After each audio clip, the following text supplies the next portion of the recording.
Guys, तो कैसे हैं आप लोग। मैं आशा करता हूं आप लोग बहुत अच्छे और फिट एंड फाइन होंगे। गाइस, आज हम ना योगी आदित्यनाथ ठग लाइव पे रिएक्शन देने वाले हैं। सो गाइस, बिना देरी करे वीडियो को देखते हैं। भाई चैनल को ना सब्सक्राइब और बेल आइकन का बटन दबाया करो और लाइक कर दिया करो यार। तो बिना देरी करे ना वीडियो को देखते हैं, उसके बाद रिव्यू देते हैं एंड में। आपको जाति तो अच्छी है, लेकिन हिंदू नाम से इतनी चिढ़ क्यों हो गई? मुझे ताज्जुब होता है आपकी बात पे, भाई आश्चर्य होता है मुझे। मैं हिंदू की बात करूं तो बुरा, और आप जाति की बात करें, मेरी पूरी परंपरा को जाति से जोड़ेंगे तो वो अच्छी बात है, ये गलत बात है।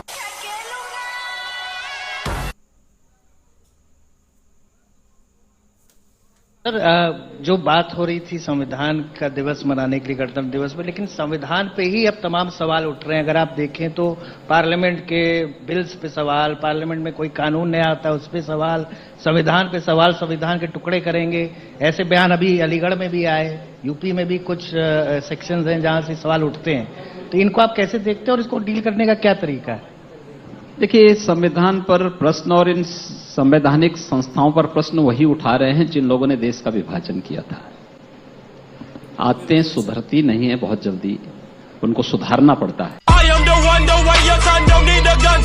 तो मैं ये पूछ रहा हूं कि योगी आदित्यनाथ जब पश्चिमी उत्तर प्रदेश में जिस ढंग से चुनाव प्रचार में जा रहे हैं, या पूर्वी उत्तर प्रदेश में जिस ढंग से आप चुनाव प्रचार करते हैं, और जाहिर है वहां आपकी फैन फॉलोइंग भी काफी है, क्या आपके दायरे में, आपकी राजनीति में मुसलमानों के लिए कोई जगह नहीं है? क्यों नहीं है?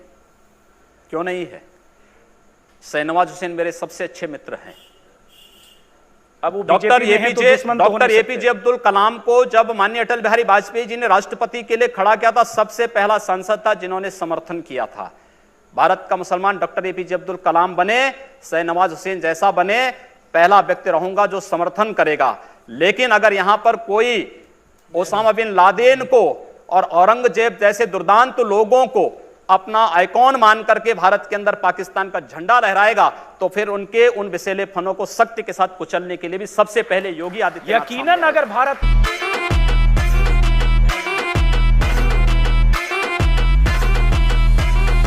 आपके गुरुजी भी रहे, आपके पिता तुल्य हैं, वो भी हिंदू महासभा में थे, फिर बाद में बीजेपी में आए, दोनों जगह सांसद बने, दोनों तरफ से। आप उत्तराखंड से राजपूत परिवार से आए, आपने भी इसी तरह से किया। मैं ये कह रहा हूं कि देखिए, मेरा सवाल सुन लीजिए। हमारी संत परंपरा में जाति नहीं देखी जाती है, और ये अत्यंत शर्मनाक माना जाता है जब संत को किसी जाति विशेष से जोड़ते हैं। मैं एक हिंदू हूं और एक योगी के रूप में अपनी भूमिका का निर्वहन कर रहा हूं। आपको जाति तो अच्छी है, लेकिन हिंदू नाम से इतनी चिढ़ क्यों हो गई? मुझे ताज्जुब होता है आपकी बात पे, भाई आश्चर्य होता है मुझे। मैं हिंदू की बात करूं तो बुरा, और आप जाति की बात करें, मेरी पूरी परंपरा को जाति से जोड़ेंगे तो वो अच्छी बात है, ये गलत बात है। योगी जी, मैं जावेद हूँ एबीपी न्यूज से। मेरा सवाल यह है कि आपने गोरखपुर को हिंदुत्व की लेबोरेटरी बनाकर रख दिया है। आप अलीनगर का नाम आर्यनगर रख देते हैं, उर्दू बाजार का हिंदी बाजार, ये कहाँ जाके रुकेगा आपका? बिल्कुल होना चाहिए, क्यों नहीं होना चाहिए? अतीत के गौरव के साथ वर्तमान को जुड़ना चाहिए। अली से गोरखपुर का मतलब कहां से है? आर्यों से है। उस अतीत के गौरवशाली पलों के साथ अगर वर्तमान समाज जुड़ता है तो मुझे लगता है कि उसके सामने ढेर सारी संभावनाएं होंगी। हम किसी संकीर्ण दायरे में चलने की बजाय हाईवे पे चलें, और हाईवे पे चलने की एक रास्ता तैयार किया जा रहा है। तो आप ताजमहल का भी नाम बदलवा देंगे? सबका नाम बदलेंगे।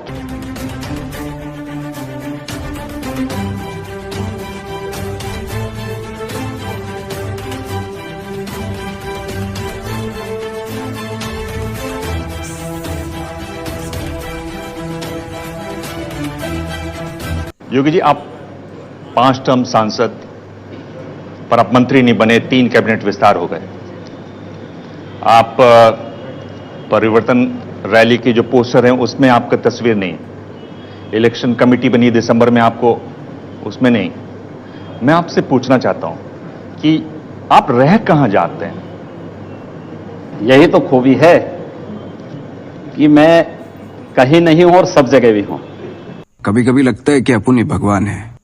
आपको लगता है कि 5 साल में योगी आदित्यनाथ आप उत्तर प्रदेश में राम राज्य स्थापित कर देंगे? हम लोग इसीलिए आए हैं।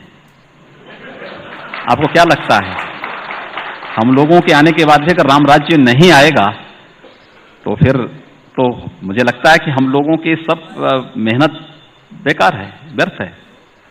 उसी दिशा में प्रयास हो रहा है। राम राज्य तब आ सकता है जब सुरक्षा व्यवस्था सबके लिए हो, किसी के साथ भेदभाव ना हो। आपके हिसाब से राम राज्य की परिभाषा क्या और रावण और मेघनाथ भी मारे जाएं। नाथ संप्रदाय का बहुत बड़ा पीठ है, बहुत सम्मानीय पीठ है। इसका आप इतिहास देख लीजिए। दिग्विजय नाथ जी उदयपुर से रहे, राजपूत रहे, 1921 में कांग्रेस में रहे, उसके बाद वो हिंदू महासभा में आ गए। गांधी जी की हत्या हुई 3 दिन पहले उन्होंने कहा कि गांधी जी को मारना चाहिए, ऐसा आह्वान किया। 9 महीने जेल में रहे।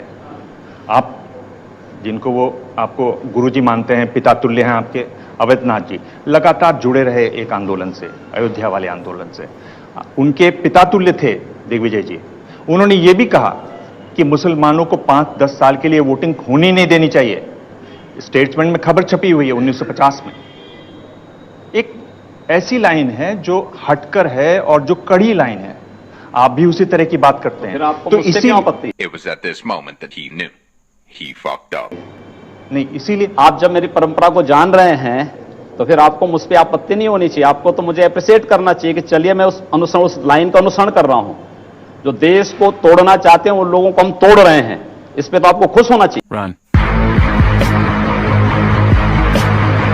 योगी जी, 2 सवाल है। एक तो बीजेपी ने बहुत सारे अपराधियों को भी टिकट दिया है, जबकि आप आदर्श राजनीति की बात करते हैं। और दूसरी बात, एक सोशल मीडिया पे एक लड़की की फोटो वायरल हुई है जिसमें वो लड़की एक पोस्टर दिखा के कह रही है कि मेरे पिता को पाकिस्तानियों ने नहीं, वॉर ने मारा। इस पे आपका क्या पक्ष है? देखिए, भारतीय जनता पार्टी ने किसी घोषित अपराधी को टिकट नहीं दिया है या घोषित माफिया को टिकट नहीं दिया है। राजनीतिक मुकदमे अलग विषय है। राजनीतिक प्रतिद्वंदिता के तहत अगर किसी ने झूठे मुकदमे दर्ज कराए होंगे, उस आधार पर अगर किसी कार्यकर्ता पर मुकदमे हैं तो अपराधी नहीं है। लेकिन पेशेवर अपराधी और पेशेवर माफिया को भारतीय जनता पार्टी ने दूर तक भी नहीं छुआ और किसी भी ऐसे व्यक्ति को टिकट नहीं दिया। एक ऐसे लोगों ने आवेदन भले किया होगा, लेकिन एक सिरे से भारतीय जनता पार्टी का केंद्रीय चुनाव समिति ने उसको खारिज किया। खत्म। मैं चाहता हूं कि आपके दिल, मैं ये कह रहा हूं कि इसका मतलब हुआ कि आप देश के हित में मतलब मानते हैं। जो 20-22% मुस्लिम आबादी है वो देश हित के खिलाफ है, उनको हाशिए पर रखकर आप अपना देश, अपनी दुनिया, आप कभी गोरखपुर आएंगे ना, वहां मुसलमान जब पीड़ित होता है तो वह कहीं और नहीं जाता, वो मेरे पास ही आता है, कहता साहब देखो फलाना गुंडा उसके पास कोई विकल्प परेशान कर रहा है। और उत्तर प्रदेश सरकार से भी जो पीड़ित होता है तो भी मेरे पास ही आता है, कहीं और नहीं जाता है। अकेले सांसद हूं जो 2-3-4 घंटे पब्लिक के लिए खुले उसमें बैठता हूं, कोई सुरक्षा नहीं, कोई तामझाम नहीं, कोई भी आए अपनी बात कहें और फिर अगर बातचीत से मानेंगे ठीक, नहीं तो आंदोलन का रास्ता वहां तय होता है। हर एक व्यक्ति की सुरक्षा और हर एक व्यक्ति का विकास आपको देखना गोरखपुर में जाकर के देखिए। एक बार इसको ये बोलेंगे, हर एक व्यक्ति मतलब हिंदू हो या मुसलमान, क्या बात कर रहे हो? जो भारत का नागरिक है, जो भारत का नागरिक है वो हमारा नागरिक है, उसमें जाति मत और पंथ कहां की बात आती है? जब उस अरे मैं सनातन हिंदू धर्म का उपासक हूं, बदलना चाहते हैं, सनातन हिंदू धर्म का उपासक हूं, सर्वे भवन्तु सुखिनः सर्वे सन्तु निरामया की बात करता हूं। मैं किसी मत और मजहब का विरोधी नहीं, लेकिन जो भारत का विरोधी है मैं उसका विरोधी हूं सर, वो कोई भी हो मैं उसका विरोधी हूं।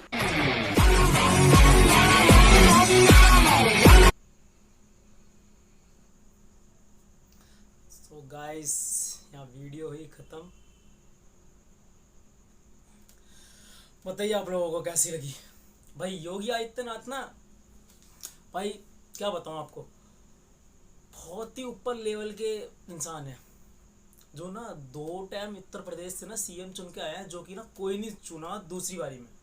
ये दोनों टाइम उत्तर प्रदेश से सीएम चुन के आए हैं, पहली बात। दूसरी बात, ये ना हटके हैं, थोड़ा हटके हैं। पहले अखिलेश यादव ऐसे नहीं है, ये हटके, थोड़े हटके। और ना सीरियसली आपको बता रहा हूँ, आपको क्या लगता है 21 करोड़ की जनता है उत्तर प्रदेश की, आपको क्या लगता है आप जहाँ कह दोगे ना यहाँ थूकना मना है तो वो वहीं थूकेंगे भाई। आपको क्या लगता है इस राज्य को, क्या नाम है उनका, मनमोहन सिंह चला लेंगे? इसको ना योगी आदित्यनाथ ही चला सकते हैं। तो गाइस मेरे को तो वीडियो बहुत अच्छी लगी भाई, मैं तो इनका फैन हो गया हूँ दिल से। ठीक है, अब आप बताइए आप फैन हुए या नहीं हुए योगी आदित्यनाथ जी के। ठीक है। और मैं यार चैनल को ना सब्सक्राइब कर दिया करो, और आपको ना कमेंट करके बताना है वीडियो कैसी लगी, और नेक्स्ट वीडियो पे किस पे मेरे को ना रिएक्शन करना आप ये भी बताइए, ठीक है। तो गाइस हम ना मिलते हैं नेक्स्ट वीडियो में।